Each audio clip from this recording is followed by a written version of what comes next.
Hi, hello friends. Welcome back to our channel Ratna Competitive Exams Library. This is Ratna. So, ఈ రోజు వీడియోలో మనము చాలా ముఖ్యమైన అలాగే కీలకమైనటువంటి సబ్జెక్ట్ డిఎస్సిలో కానివ్వండి టెట్కమ్ టీఆర్టీలో కానివ్వండి మనకి ముఖ్యంగా పర్స్పెక్టివ్స్ ఇన్ ఎడ్యుకేషన్ విద్యా దృక్పథాలు ఈ సబ్జెక్ట్ అనేది మనకి అత్యంత కీలకమైన పాత్రనైతే పోషిస్తుంది. సో మనకి ఈ పర్స్పెక్టివ్స్ ఇన్ ఎడ్యుకేషన్ లేదా విద్యా దృక్పథాలకి సంబంధించి అవుట్ ఆఫ్ మార్క్స్ మనం సాధించాలి అంటే మాత్రం మనం ఖచ్చితంగా చాలా డెప్త్గా మనము డీటెయిల్డ్గా తెలుసుకోవాల్సి ఉంటుంది. So previous and practice bits కూడా మీకు చేశాను. అండ్ ఇంకో విషయం ఏంటంటే మోడల్ బిట్స్ టోటల్గా సంబంధించి మీకు ప్రీవియస్ క్వశ్చన్స్ ఏ విధంగా వచ్చాయి అని చేశాను. సిలబస్ వీడియో కూడా చేశాను. ఒకసారి చూడకపోతే అవన్నీ చూడండి. అలాగే నా ఛానల్ని ఫస్ట్ టైం ఎవరైనా విజిట్ చేస్తున్నట్లయితే నా ఛానల్లో టెట్ డిఎస్సి గురుకులం వీటన్నింటికి సంబంధించి క్లాసెస్ ఒక సబ్జెక్ట్ కాదండి ఆల్మోస్ట్ అన్ని సబ్జెక్ట్స్ కూడా క్లాసెస్ కవర్ చేస్తున్నాను. ఓన్లీ ఒకటో రెండో క్లాసెస్ చెప్పేసి వదిలేయట్లేదు. టోటల్ ఒక కోర్సులో అయితే మీ అందరికీ ఫ్రీగా ఇస్తున్నానండి, ఎటువంటి యాప్స్ కూడా యూజ్ చేసుకోకుండా. సో ఛానల్ అయితే తప్పకుండా సబ్స్క్రైబ్ చేసుకుని మీ అందరి సపోర్ట్ ఇవ్వండి. అలాగే ఈ వీడియోని ఒక చిన్న లైక్ చేసేయండి. సో మనం ఈరోజు చెప్పుకోబోయే టాపిక్ చాలా ఇంపార్టెంట్ అయినటువంటి టాపిక్ మొదలియార్ కమిషన్ లేదా సెకండరీ విద్యా కమిషన్ 1952 to 53 గురించి అయితే మనము డిస్కస్ చేసుకుందాము. సో లేట్ చేయకుండా అందరూ కూడా కాన్సన్ట్రేట్ చేసేయండి.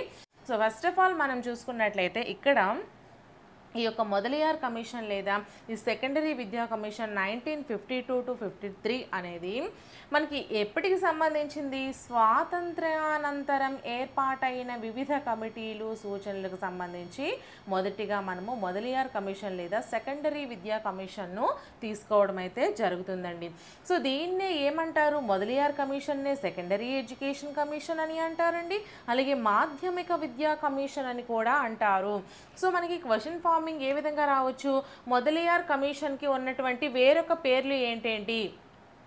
So option 1 secondary education commission, second 1 మాధ్యమిక విద్యా కమిషన్, థర్డ్ 1 1 మరియు 2, ఫోర్త్ 1 ఏవి కావు. సో మనకి third 1 is the right answer అవుతుంది. సో మొదలియార్ కమిషన్ని సెకండరీ ఎడ్యుకేషన్ కమిషన్ అంటారు, అలాగే మాధ్యమిక విద్యా కమిషన్ అని కూడా అంటారు. సో అయితే మనకి సిఏబిఈ నిర్మించిన రెండవ కమిషన్ కూడా మనకి ఈ యొక్క మొదలియార్ కమిషన్ లేదా సెకండరీ విద్యా కమిషన్ అండి. ఈ సిఏబిఈ అంటే ఏంటండి? సెంట్రల్ అడ్వైజరీ బోర్డ్ ఆఫ్ ఎడ్యుకేషన్నే సిఏబిఈ అంటాం కదా. సో ఈ సిఏబిఈ ఏదైతే ఈ central advisory board of education ఉందో అది నియమించినటువంటి రెండవ కమిషన్గా కూడా మనము ఈ మొదలియార్ లేదా సెకండరీ విద్యా కమిషన్ని తీసుకుంటాము. ఓకేనా? మీ అందరికీ అర్థమైంది కదా. అయితే మరి మొదటిది ఏంటండి? ఆల్రెడీ ఇంతకు ముందు క్లాస్లో చెప్పానండి. మనకి మొదటిది సార్జెంట్ ప్రణాళిక, యుద్ధ అనంతర విద్యాభివృద్ధి ప్రణాళిక 1944 అని చెప్పాను కదా. సో ఈ సార్జెంట్ ప్రణాళిక అనేది మనకి సిఏబిఈ నియమించిన మొదటి కమిషన్ అయితే సిఏబిఈ నియమించిన రెండవ కమిషన్గా మనము మొదలియార్ కమిషన్ లేదా సెకండరీ విద్యా కమిషన్ 1952 to 53ని మనము తీసుకోవడం అయితే జరుగుతుంది. సో ఈ మొదలియార్ కమిషన్ లేదా సెకండరీ కమిషన్కు వైస్ చైర్మన్గా డాక్టర్ లక్ష్మణ్ స్వామి మొదలియార్ అయితే ఉండడం జరిగిందండి. సో డాక్టర్ లక్ష్మణ్ స్వామి మొదలియార్ అనేది వైస్ చైర్మన్గా ఉన్నారు. గత మద్రాసు యూనివర్సిటీ వీసీ అధ్యక్షులుగా ఉన్నారు. అలాగే డాక్టర్ చారి అనే అతను అధికార కార్యదర్శిగా అయితే ఉండడం జరిగింది. మొదలియార్ కమిషన్ లేదా సెకండరీ విద్యా కమిషన్కు వైస్ చైర్మన్గా డాక్టర్ లక్ష్మణ్ స్వామి మొదలియార్ గారు, అధికార కార్యదర్శిగా డాక్టర్ చారి గారు ఉన్నారు. అయితే ఈ కమిటీని మొత్తం 8 మంది సభ్యులతో నియమించడం జరిగింది. మొదలియార్ కమిటీలోని సభ్యుల సంఖ్య ఎంత అంటే 8 మంది అని మీరు గుర్తుంచుకోండి. సో నెక్స్ట్ మనకి వచ్చేసరికి సిఫార్సులండి. ఈ యొక్క మొదలియార్ కమిషన్ లేదా సెకండరీ విద్యా కమిషన్ చేసినటువంటి సిఫార్సులను మనము ఒకసారి చూసుకుందాం. సో ఫస్ట్ ఏం ప్రవేశపెట్టింది? 5+3+4+3 విద్యా విధానాన్ని అయితే ఇది రూపొందించడం జరిగింది. 5+3+4+3 అనే విద్యా విధానం ఉండాలి అని చెప్పినటువంటి కమిటీ మనకి లేదా కమిషన్ మొదలియార్ లేదా సెకండరీ విద్యా కమిషన్. ఇన్ కేస్ నేను ఇక్కడ మీకు రాయని పాయింట్లు నేను మీకు చెప్పాను అనుకోండి, అవి మీరు నోట్స్ ప్రిపేర్ చేసుకోండి. మీరు ఫస్ట్ ఈ క్లాస్ వినేయండి, సెకండ్ టైం ఈ వీడియోని ఓపెన్ చేసుకొని మీరు నోట్స్ అయితే ప్రిపేర్ చేసుకోండి. ఓకేనా? సో ఇది మనకి 5+3+4+3 విద్యా విధానం అనేది ఉండాలి అని చెప్పేది కమిటీ మనకి ఏది మొదలియార్ కమిషన్ లేదా సెకండరీ విద్యా కమిషన్. సో నెక్స్ట్ మనకి ఏం చెప్పింది, ఈ యొక్క 5+3+4+3 విద్యా విధానం అంటే ఏంటి, 1 to 5th క్లాసెస్ వరకు 1 నుంచి 5వ తరగతి వరకు ఉండేదాన్ని ప్రాథమిక విద్యగా పరిగణిస్తారు. దీన్నే 5 అంటాం, ఎందుకంటే 5 క్లాసెస్ కదా. నెక్స్ట్ 6th to 8th ఏదైతే ఉందో దాన్ని మాధ్యమిక లేదా సెకండరీ విద్యగా అయితే నిర్వచించడం జరిగింది. ఇవి 3 క్లాసెస్ కాబట్టి 3, ఓకేనా. 5 అంటే 1 to 5th ప్రాథమిక విద్య, 3 అంటే 6th to 8th మాధ్యమిక లేదా సెకండరీ విద్య, అలాగే 9th to 12th ఏదైతే ఉందో వాళ్ళని ఉన్నత మాధ్యమిక లేదా హయ్యర్ సెకండరీ విద్యగా పరిగణిస్తారు. సో ఇవి 4 క్లాసెస్ అండి. అలాగే 13th to 15th అంటే డిగ్రీ విద్య అని చెప్తారు, ఇది మనకి 3 క్లాసెస్. సో మనకి టోటల్గా 5+3+4+3 విద్యా విధానం అంటే ఇదండి.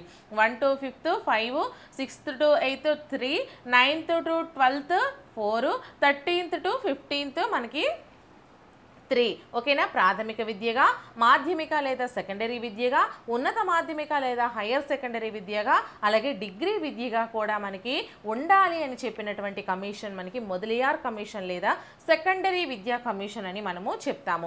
అయితే ఇక్కడ ఏదైతే 9th to 12th ఉందో అలాగే 13th to 15th ఉందో ఈ రెండింటినీ కలిపి 7 సంవత్సరాలు మాధ్యమిక విద్య లేదా సెకండరీ విద్యగా పరిగణించడం జరుగుతుంది. 7 సంవత్సరాలు సెకండరీ విద్యగా ఉండాలి అని చెప్పినటువంటి కమిషన్ కూడా మనకి మొదలియార్ కమిషన్, ఓకేనా. సో నెక్స్ట్ ఇంకా ఏం సిఫార్సు చేసింది మనకిది, ప్రాథమిక విద్యను విశ్వవిద్యాలయ విద్యను అనుసంధానం చేసేదే సెకండరీ విద్య అని అభిప్రాయం. ఇక్కడ చెప్పాను కదా, ఇక్కడ ఏదైతే ప్రాథమిక విద్య ఉందో అలాగే విశ్వవిద్యాలయం యొక్క విద్య ఉందో సో ఈ రెండింటినీ కూడా అనుసంధానం చేసేదే మనకి యొక్క ఈ 5+3+4+3 విద్యా విధానం అని అభిప్రాయం అండి. అలాగే మనకి ఇంకా ఏం సిఫార్సు చేసింది ఈ యొక్క మొదలియార్ కమిషన్ లేదా సెకండరీ విద్యా కమిషన్ లేదా మాధ్యమిక విద్యా కమిషన్, గురుకుల పాఠశాలలని ఏర్పాటు చేయాలి అని చెప్పింది కూడా మనకి ఈ యొక్క సెకండరీ విద్యా కమిషన్ లేదా మొదలియార్ విద్యా కమిషన్ అండి. గురుకుల పాఠశాలను ఏర్పాటు చేయాలి అని చెప్పినటువంటి కమిషన్ ఏది, సెకండరీ విద్యా కమిషన్ లేదా మొదలియార్ కమిషన్. అలాగే ప్రాథమిక విద్యను విశ్వవిద్యాలయాల విద్యను అనుసంధానం చేసేదే సెకండరీ విద్య అని అభిప్రాయపడింది ఏ కమిషన్, సెకండరీ విద్యా కమిషన్. ఈ విధంగా మనకి క్వశ్చన్స్ అనేవి రకరకాలుగా తిప్పి అడుగుతారు. ఇది మనకి క్వాలిఫికేషన్ ఎగ్జామ్ అయితే కాదు. సో డిఎస్సి అంటే మనకి ఒక జాబ్ని నిర్ణయించే ఎగ్జామ్ కాబట్టి చాలా జాగ్రత్తగా ఈచ్ అండ్ ఎవ్రీ పాయింట్ కూడా మీకు చాలా ఇంపార్టెంట్ అండి. సో ఎవరు కూడా అస్సలు మిస్ కాకుండా చూడండి. సో నెక్స్ట్ ఇంకా ఏం సిఫార్సు చేసింది, ప్రాథమిక ప్లస్ మాధ్యమిక స్థాయిలో బోధనా భాష మాతృభాషపై ఉండాలి. ప్రాథమిక స్థాయిలో అంటే 1 to 5, అలాగే మాధ్యమిక స్థాయిలో అంటే 6th to 8th మనకి బోధనా భాష అనేది మాతృభాషలో ఉండాలి. అలాగే బోధనలో ప్రాజెక్ట్ పద్ధతులను కూడా వాడాలి, కృత్యాధార పద్ధతులను వాడాలి. బోధనలో ప్రాజెక్ట్ పద్ధతులను వాడాలని, కృత్యాధార పద్ధతులను వాడాలని చెప్పినటువంటి కమిషన్ మనకి సెకండరీ విద్యా కమిషన్ లేదా మాధ్యమిక విద్యా కమిషన్ అని అంటామండి. అలాగే ఇంకా ఏం సిఫార్సు చేసింది మనకి, ప్రశ్నాపత్రంలో వ్యాసరూప ప్రశ్నలు తక్కువగాను, ఆబ్జెక్టివ్ టైప్ లక్ష్యాత్మక ప్రశ్నలు ఎక్కువగాను ఉంచాలి అని సూచించినటువంటి కమిటీ కూడా మనకి సెకండరీ విద్యా కమిషన్ లేదా మొదలియార్ కమిషన్ లేదా మాధ్యమిక విద్యా కమిషన్గా మనము చెప్పుకుంటాము. సో బోధనలో ప్రాజెక్ట్ పద్ధతులను వాడాలి, కృత్యాధార పద్ధతులను వాడాలి, అలాగే ప్రశ్నాపత్రంలో వ్యాసరూప ప్రశ్నలు తక్కువగా ఉండాలి, అలాగే ఆబ్జెక్టివ్ టైప్ లక్ష్యాత్మక ప్రశ్నలు ఎక్కువగా ఉంచాలి అని మనకి ఈ యొక్క మొదలియార్ కమిషన్ లేదా సెకండరీ విద్యా కమిషన్ నియమించడం అయితే చెప్పడం అయితే జరిగింది. నెక్స్ట్ సెకండరీ స్థాయిలో ఒకే పబ్లిక్ పరీక్ష ఉండాలి అని కూడా సూచించినటువంటి కమిషన్ మనకి సెకండరీ విద్యా కమిషన్ అండి. ఒకే పబ్లిక్ పరీక్ష అంటే ఏంటండి, 10th క్లాస్లో మనకి పబ్లిక్ పరీక్ష ఒకటే ఉంటుంది కదా. ఇప్పుడు 6th నుంచి 10th వరకు చదివితే ఓన్లీ 10th మాత్రమే మనకి వాళ్ళ పరిగణలోకి తీసుకుంటున్నారు. ఒకప్పుడు 7thలో కూడా తీసుకునేవాళ్ళు, 7th మార్క్స్ కూడా చూసుకునేవాళ్ళు. బట్ ఇప్పుడు ఏమొచ్చింది, మనకి ఈ యొక్క సెకండరీ స్థాయిలో ఒకే పబ్లిక్ పరీక్ష ఉండాలి అని కూడా మనకి సూచించినటువంటి సూచించినటువంటి కమిషన్ కూడా మనకి సెకండరీ విద్యా కమిషన్ అండి. ఓకేనా. నెక్స్ట్ బహుళార్థ సాధక పాఠశాలలు అంటే మల్టీపర్పస్ స్కూల్స్. మల్టీపర్పస్ స్కూల్స్ అంటే ఏంటండి? బహుళార్థ సాధక స్కూల్స్ అంటే మనకి ఆ యొక్క బహుళార్థ సాధక స్కూల్స్లో అన్ని రకాలు కూడా వృత్తి విద్యకు, కళలకు, అలాగే చదువుకు, వీటన్నింటికి ప్రాధాన్యత ఇస్తే వాటిని మనము మల్టీపర్పస్ స్కూల్స్ లేదా బహుళార్థక సాధక పాఠశాలలు అని చెప్తాము. అయితే ఈ బహుళార్థ సాధక పాఠశాలలు లేదా మల్టీపర్పస్ స్కూల్స్ను హయ్యర్ సెకండరీ స్థాయిలో కూడా ప్రారంభించాలి అని చెప్పినటువంటి కమిషన్ మనకి సెకండరీ విద్యా కమిషన్ లేదా మొదలియార్ కమిషన్ 1952 to 53 అండి. ఓకేనా. మనకి క్వశ్చన్ ఏ విధంగా అడగొచ్చు? బహుళార్థ సాధక పాఠశాలలు లేదా మల్టీపర్పస్ స్కూల్స్ను హయ్యర్ సెకండరీ స్థాయిలో ప్రారంభించాలి అని చెప్పినటువంటి కమిషన్ ఏది అంటే మొదలియార్ కమిషన్ లేదా సెకండరీ విద్యా కమిషన్ లేదా మాధ్యమిక విద్యా కమిషన్ అని చెప్పుకోవచ్చు. ఇంకా ఏం చెప్పింది మనకి ఈ యొక్క మొదలియార్ కమిషన్? ఎన్సిసి, ఎన్ఎస్ఎస్ కార్యక్రమాలు పాఠశాలలో ప్రవేశపెట్టాలి. ఎన్సిసి, ఎన్ఎస్ఎస్ వంటి కార్యక్రమాలను కూడా మనకి పాఠశాలలో విద్యార్థులకు ఇప్పటి నుంచి ప్రవేశపెట్టాలని సిఫార్సు చేసినటువంటి కమిటీ కూడా మనకి సెకండరీ విద్యా కమిషన్ లేదా మొదలియార్ కమిషన్ అని చెప్పుకోవచ్చు. ప్రతిసారి ఈ సెకండరీ విద్యా కమిషన్, మొదలియార్ కమిషన్ అని ఎందుకు చెప్తున్నాను అంటే మీకు అలా మైండ్లో ఆ పాయింట్స్ అనేవి అలా గుర్తుండిపోవడం కోసం ఈచ్ అండ్ ఎవ్రీ పాయింట్ కూడా ఆ యొక్క పేరుతో నేను పెట్టి మీకు వివరించడం అయితే జరుగుతుంది. ఇంకా ఏం చెప్పిందండి? కో ఎడ్యుకేషన్ పాఠశాలల్లో బాలికలకు ప్రత్యేక సదుపాయాలు ఉండాలి అని చెప్పిందండి. ఈ కో ఎడ్యుకేషన్ పాఠశాలలో ఏదైతే ఉంటుందో, కో ఎడ్యుకేషన్ అంటే ఏంటి? అబ్బాయిలు అమ్మాయిలు కలిపి బోధన జరిగితే వాటిని కో ఎడ్యుకేషన్ అని అంటారు. మనం అందరం చదువుకొని ఆబ్వియస్లీ కో ఎడ్యుకేషనే. సో ఈ కో ఎడ్యుకేషన్ పాఠశాలలో బాలికలకు ప్రత్యేక సదుపాయాలు ఉండాలి అంటే టాయిలెట్స్ అని, వాళ్ళ అవసరాల కోసం అనేసి వెయిటింగ్ రూమ్స్ అని, రెస్ట్ రూమ్స్ అని, ఇలా వాళ్ళ సదుపాయాల గురించి చూసుకునే సదుపాయాలు కూడా ఉండాలని చెప్పినటువంటి కమిషన్ మనకి సెకండరీ విద్యా కమిషన్ లేదా మొదలియార్ కమిషన్. ఓకేనా. ఇది మనకి ఈ విధంగా సిఫార్సు చేసింది. ఇంకా ఏం సిఫార్సు చేసింది మనం చూసుకున్నట్లయితే శాస్త్రీయ పద్ధతిలో బోధన, హయ్యర్ సెకండరీ వరకు మాతృభాషలోనే విద్యా బోధన, హిందీ తప్పనిసరిగా ఒక సబ్జెక్ట్ చేయాలి అని చెప్పిందండి. ఈ యొక్క మొదలియార్ కమిషన్ మనకి పిల్లలకు శాస్త్రీయ పద్ధతిలో బోధించాలని చెప్పింది. అలాగే హయ్యర్ సెకండరీ వరకు మాతృభాషలోనే బోధించాలని చెప్పింది. హిందీ అనేది ఒక సబ్జెక్టుగా తప్పనిసరిగా ఉండాలని చెప్పింది. మనకి 6th క్లాస్ నుంచి హిందీ అనేది తప్పనిసరిగా ఒక సబ్జెక్ట్ చేశారు. సో లాంగ్వేజ్ 1 లేదా లాంగ్వేజ్ 2 లేదా లాంగ్వేజ్ 3, ఈ 3 లాంగ్వేజెస్లో మనకి ఒకటి హిందీ అనేది కంపల్సరిగా ఉంటుంది. సో మనకి ఈ విధంగా సిఫార్సు చేసింది కూడా మనకి సెకండరీ విద్యా కమిషన్ లేదా మొదలియార్ కమిషన్ అని మనము చెప్పుకోవచ్చు అండి. నెక్స్ట్ ఇంకా ఏం చెప్పింది? 12వ తరగతి పూర్తయిన తర్వాత వృత్తి విద్యా కోర్సులు అంటే మెడికల్, ఇంజనీరింగ్ కోర్సులకు అర్హులుగా నిర్ణయం తీసుకోవడం. ఇప్పుడు మనమందరం ఏం చేస్తాం? డిఎడ్ చదివిన వాళ్ళందరం కూడా ఇంటర్మీడియట్ తర్వాత చేసాం. సో ఇంటర్మీడియట్ తర్వాత చేసే ఏ కోర్స్ అయినా సరే దాన్ని వృత్తి విద్యా కోర్సులుగా పరిగణలోకి తీసుకోవాలి అని సిఫార్సు చేసినటువంటి కమిటీ కూడా మనకి ఈ యొక్క మొదలియార్ కమిషన్ లేదా సెకండరీ విద్యా కమిషన్. అంటే ఏంటి? ఇంటర్ అయిన తర్వాత వాళ్ళు ఇంటర్ చదువు పూర్తి చేసిన తర్వాత ఎవరైతే ఆ విద్యార్థులు ఇంటర్ వరకు పూర్తి చేస్తారో వాళ్ళు వృత్తి విద్యా కోర్సులకు అర్హులుగా నిర్ణయం తీసుకోవాలని చెప్పింది కూడా మనకి ఈ యొక్క మొదలియార్ కమిషన్ లేదా సెకండరీ విద్యా కమిషన్. మనం చేసే డిఎడ్ బిఎడ్ని ఏమంటామండి? వృత్తి విద్యా కోర్స్ అనే కదా అంటాం. దానికి మనకి క్వాలిఫికేషన్ ఏంటి? ఇంటర్మీడియటే ఇచ్చాడు. సో ఇంటర్మీడియట్ వరకు ఎవరైతే చదువుకుంటారో వాళ్ళు వృత్తి విద్యా కోర్సులకు అర్హులుగా కూడా సూచించినటువంటి కమిటీ మనకి సెకండరీ విద్యా కమిషన్ లేదా మాధ్యమిక విద్యా కమిషన్ లేదా మొదలియార్ కమిషన్. ఓకేనా. ఇంకా ఏం చేసింది? మార్గదర్శక కేంద్రాలు ఏర్పాటు చేయాలని చెప్పిందండి. ప్రతి స్కూల్లో కూడా మార్గదర్శక కేంద్రాలను ఏర్పాటు చేయాలని చెప్పింది కూడా మనకి ఈ యొక్క మొదలియార్ కమిషన్. మార్గదర్శక కేంద్రాలు అంటే ఏంటి? పిల్లలకు, విద్యార్థులకు వాళ్ళకి మార్గదర్శకత్వం ఎప్పటికప్పుడు ఇస్తూ ఉండాలి. ఎందుకు అంటే వాళ్ళ మనసులు అనేవి ఎటు చెదిరిపోకుండా. సో ఈ యొక్క మార్గదర్శక కేంద్రాలు కూడా ఏర్పాటు చేయాలి అని చెప్పినటువంటి కమిటీ మనకి సెకండరీ విద్యా కమిషన్ లేదా మాధ్యమిక విద్యా కమిషన్ అని చెప్తాము. ఇంకా ఏం చెప్పింది?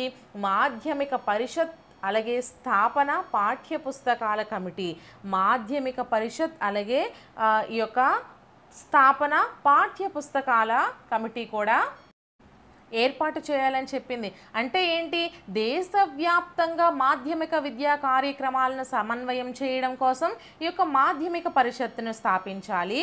అలాగే ఈ యొక్క విడివిడిగా కేంద్రీయ మాధ్యమిక విద్యా పరిషత్ స్థాయిలో పాఠ్య పుస్తకాల స్థాయి కమిటీ కూడా ఏర్పాటు చేయాలని సూచించినటువంటి కమిటీ మనకి సెకండరీ విద్యా కమిషన్ లేదా ఈ యొక్క మొదలియార్ కమిషన్. ఇంకా ఏం చెప్పిందండి, మనకి ఈ యొక్క మొదలియార్ కమిషన్కి ఉన్నటువంటి ముఖ్యమైన లక్ష్యాలు చూసుకుంటే మనకి 4 లక్ష్యాలు ఉన్నాయండి. ఏంటంటే అవి విద్యార్థులలో సమగ్ర మూర్తిమత్వ అభివృద్ధి చేయాలని ఒక లక్ష్యంగా పెట్టుకుంది. అలాగే పౌరసత్వాన్ని అంటే విద్యార్థుల పౌరసత్వాన్ని ఒక బాధ్యతగా తీసుకోవడం. ఇక్కడ ఏదైనా సరే ఒక విద్యార్థి గురించి మనం మాట్లాడుకోవాలి.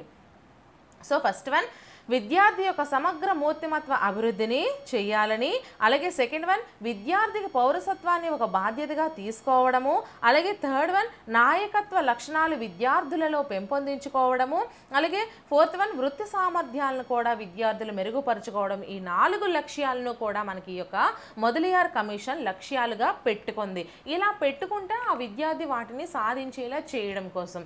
ఓకేనా, ఈ లక్ష్యాలు 4. ఫస్ట్ వన్ సమగ్ర మూర్తిమత్వ అభివృద్ధి, సెకండ్ వన్ పౌరసత్వాన్ని ఒక బాధ్యతగా తీసుకోవడం, థర్డ్ వన్ నాయకత్వ లక్షణాలను పెంపొందించుకోవడం, వృత్తి సామర్థ్యాలను మెరుగుపరుచుకోవడం. ఈ 4 కూడా విద్యార్థి సాధించాలి అని ఇవి ఒక లక్ష్యంగా పెట్టుకోవడం అయితే జరిగిందండి.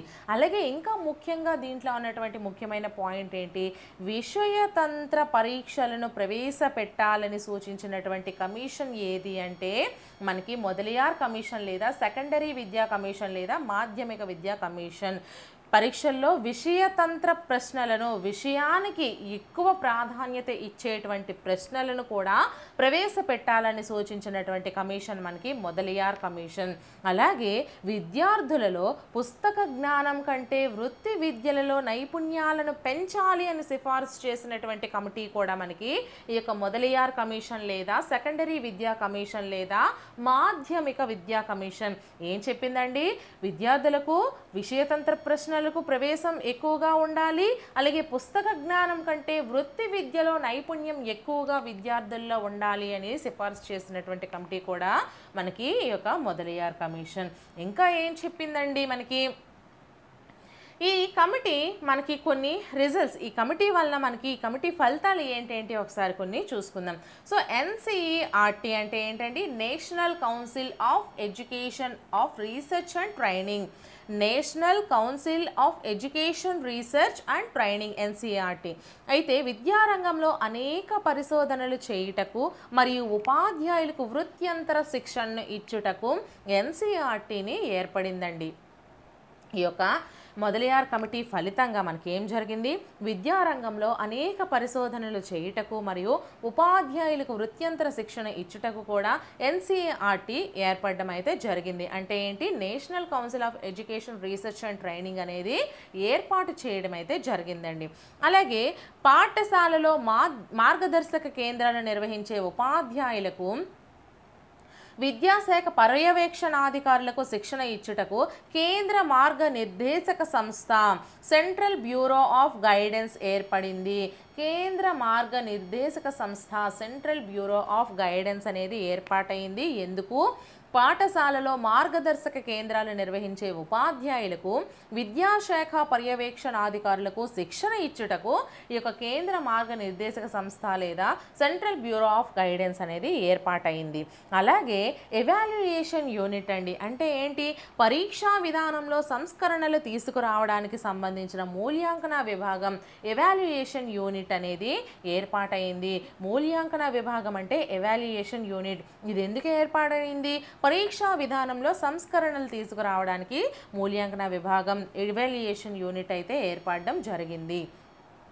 అయితే ప్రస్తుతం ఎవాల్యుయేషన్ యూనిట్ అనేది మనకి ప్రస్తుతం అయితే మనకి present evaluation unit and central bureau of guidance NCERT ఆధ్వర్యంలో పనిచేస్తున్నాయి. సో ప్రెజెంట్ అయితే ఏం జరుగుతుందండి, ఎవాల్యుయేషన్ యూనిట్ అలాగే సెంట్రల్ బ్యూరో ఆఫ్ గైడెన్స్ ఈ రెండు కూడా మనకి NCERT ఆధ్వర్యంలో అయితే పనిచేయడం జరుగుతుంది. అలాగే పాఠ్య పుస్తకాల తయారీలో అధికారులు అనధికారులు సేవలను ఉపయోగించుకోవాలని జిల్లా విద్యా బోర్డులను ఏర్పాటు చేయాలని కూడా ప్రతిపాదించినటువంటి కమిటీ మనకి ఈ యొక్క సెకండరీ విద్యా కమిషన్ లేదా మొదలియార్ కమిషన్గా మనము చెప్పుకోవచ్చండి. సో ఇది మనకి సెకండరీ విద్యా కమిషన్ లేదా మొదలియార్ కమిషన్ లేదా మాధ్యమిక విద్యా కమిషన్ యొక్క ఏమేమి చెప్పుకున్నాము, అంటే ఏంటి చెప్పుకున్నాము, ఎవరు స్థాపించారని చెప్పుకున్నాము, సిఫార్సులు చెప్పుకున్నాము, లక్ష్యాలు చెప్పుకున్నాము, ఇందులో ముఖ్యమైన పాయింట్లు చెప్పుకున్నాము, ఈ కమిటీ యొక్క ఫలితాలు చెప్పుకున్నాము. సో ఇవన్నీ కూడా మనకి చెప్పుకున్నవి సెకండరీ విద్యా కమిషన్ లేదా మాధ్యమిక విద్యా కమిషన్ లేదా మొదలియార్ కమిషన్ 1952 to 53 గురించి క్లియర్గా తెలుసుకున్నాము. సో వీడియోని అయితే ఫస్ట్ వినేసేయండి, సెకండ్ టైం మీరు నోట్స్ ప్రిపేర్ చేసుకోండి. నేను ఏవైతే ఇక్కడ రాయకుండా కొన్ని ఎక్స్ట్రా పాయింట్స్ నోట్ నుంచి చెప్పానో అవి కూడా మీరు వీలైతే నోట్ చేసుకోండి ఫ్రెండ్స్. సో ఇటువంటి మరెన్నో వీడియోస్ కోసం నా ఛానల్ని సబ్స్క్రైబ్ చేసుకోండి. అలాగే ఈ వీడియో ఎంత కష్టపడి మీకోసం చేశాను కదా, ఒక చిన్న లైక్ చేసేయండి. అలాగే నా యొక్క ఎక్స్ప్లెనేషన్ నచ్చినట్లయితే ఖచ్చితంగా మేడం గారు ఎక్స్ప్లెనేషన్ బాగుంది, ఇలానే కంటిన్యూ చేయండి అని చెప్పండి. సో నెక్స్ట్ వీడియోతో మళ్ళీ కలుద్దాం. Until then, bye friends.